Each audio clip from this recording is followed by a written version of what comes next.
তোমার মতো আরামের জীবন ভাগ্য করে পেতে হয়। কি সুন্দর সারাদিন নিশ্চিন্তে বাড়িতে বসে আছো। উনি খানিকটা ঠিকই বলেন, তবে পুরোটা ঠিক নয়। ঘুম থেকে উঠেই হাতের সামনে সব কিছু রেডি যান, আর সব গোছানো জিনিস নিয়ে কোনো রকমে তৈরি হয়ে ওরা অফিসে চলে যান।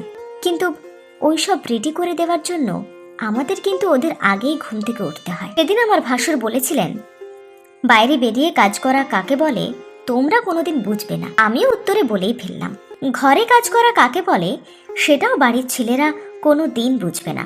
বাইরে বেরিয়ে কাজ করলে তো বেতন পাওয়া যায়, কিন্তু বাড়িতে যারা বিনা বেতনে উদয়াস্ত পরিশ্রম করে তাদের আর কিছু না হোক একটু সম্মান বোধহয় প্রাপ্য হয়। আমরা কারোর থেকে কম নই কোনো অংশে। কেউ আমাদের কথায় কথায় ছোট করলে প্রতিবাদ করতেই হবে, কারণ নিজের জন্য নিজেকেই মুখ খুলতে হয়। নিজের প্রাপ্য সম্মানও নিজেকেই আদায় করতে হয়।